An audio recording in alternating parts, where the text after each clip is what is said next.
السلام عليكم ورحمة الله وبركاته. ازيكم حبايبي؟ عاملين ايه؟ معكم اسماء الجندي، وتعالوا النهارده نعمل كفتة الرز بطريقة جديدة غير اللي احنا اتعودنا عليه. وكمان هنضيف لها مكون هيخليها متماسكة معاكي وهشة، وصباع الكفتة كده بيقطم معاكي وانت بتاكليه. يلا على طول نخش على التفاصيل، بس لو اول مرة بتشوفيني اعملي اشتراك في القناة وفعلي الجرس علشان يوصلك كل جديد. معايا كيلو من الرز غسلاه غسيل كويس جدا، وسايباه كده في المصفى يصفي كل المية اللي فيه. تعالوا اقول لكم هنضيف اضافات ايه. اول حاجه السر اللي هنضيفه وهي حبايه البطاطس، هتخليها كمان متماسكه معاكي، وزي ما بقول لك صباع الكفته كده بينفش معاكي وكمان بيقطم. هيديها حاجه كده في منتهى الجمال وما تخافيش. وضيفي حبايه البطاطس على طول هتضيفيها وهتشوفي النتيجه. كل اللي هنزل بيه ربطه من الكزبره وربطه من الشبت، وده مقدار الكيلو الرز يا جماعه. يبقى مقدار الكيلو الرز هياخد معايا ربطه شبت، ربطه كزبره، ما بنضيفش بقدونس. تمام. هننزل بحباية كبيرة من البصل، ولو البصل صغير يبقى حبايتين من البصل، ومعايا قرن فلفل كده حامي أو بارد على حسب رغبتك. 5 فصوص من الثوم. هننزل بقى بالمكون السحري اللي هيخلي الكفتة معاكي حاجة تانية بجد، ما تخافوش من حباية البطاطس. هتخلي معاكم الكفتة حاجة كده في منتهى الجمال.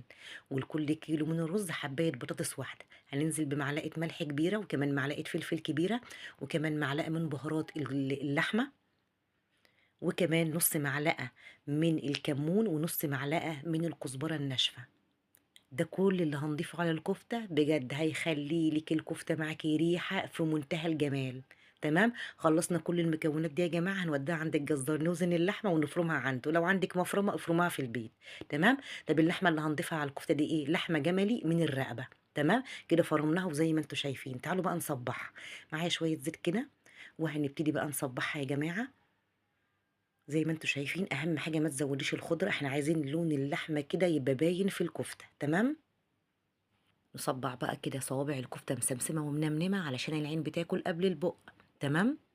عايزه اقول لكم المقادير مظبوطه جدا، مطلعه الكفته معايا ولا هي ناشفه ولا هي طريه، ما نعرفش نشكلها.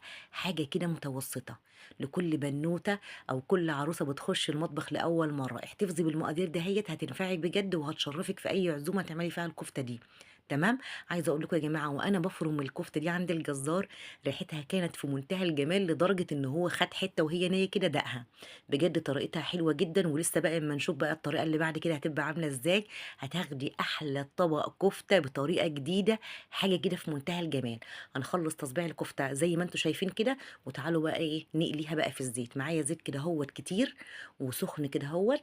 هننزل بقى بكميه الكفته، وفي طريقه الكفته الجديده دي يا جماعه احنا هنقليها نص قليه، يعني مش هنحمرها لحد ما تبقى لونها غامق كده، هنديها نص قليه تطلع لون ذهبي فاتح زي ما هتشوفوا معايا كده يا جماعه. طب ايه الهدف من كده؟ ان احنا اول بقى ما هنضيفها بقى للمكونات اللي احنا هنضيفها معايا دلوقتي، يبقى صباع الكفته بعد ما يستوي كده بيقطم معاكي حاجه كده طعمه في منتهى الجمال. ننزل بقى بكميه الكفته كده، ونبتدي نقليها نص قليه، يعني تطلع اللون الفاتح الذهبي الفاتح اللي قوي ده، زي ما انتوا شايفين كده معايا يا جماعه. هطلعها بقى من الزيت كده، مجرد ما تتشمح كده في الزيت وتاخد اللون الفاتح ده، تروحي على طول مطلعاها. ما تستنيش ان هي تغمق اكتر من كده. وهقول لكم ليه يا جماعه دلوقتي انا اللي طلعتها باللون ده. ادي كميه الكفته اللي انا قليتها. هنجيب بقى حله فاضيه، وهنا بقول لكم اللي في اصبع ده مختلف عن ده، ان ده اغمق من الايه من اللي في الطبق.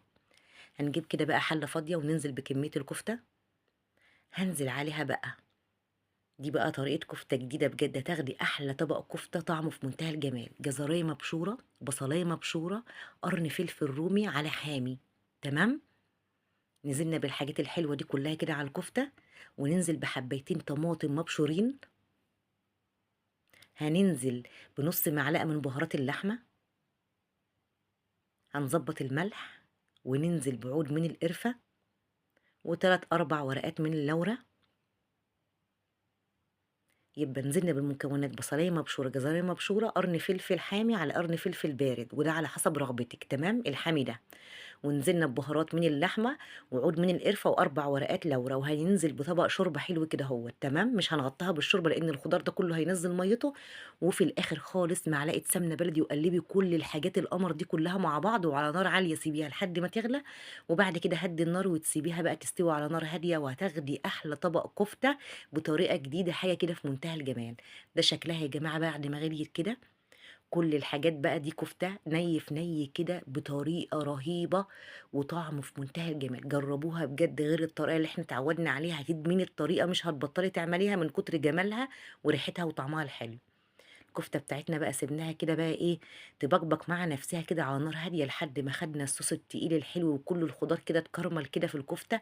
حاجة كده اللهم بارك، بجد جربيها مش تندمي. وده الشكل النهائي للكفتة. احلى طبق كفتة تعمليه في العيد الكبير كل سنة وانتم طيبين، طعم وريحة في منتهى الجمال. طلعتها نص قليه ليه يا جماعه؟ علشان اخد القطمه حلوه كده في ايه، في صباع الكفته تمام. لو قليناها قليه كامله مش هتبقى زي ما احنا قلينها ايه، نص قليه كده، بتدي قطمه حلوه قوي لصباع الكفته، طعم وريحه اللهم بارك. لو الفيديو عجبكم بقى ما تنسوش بقى اشتراك في القناه وتفعلوا الجرس ولايك وشير للفيديو كده. واسيبكم في رعايه الله، والسلام عليكم ورحمه الله وبركاته.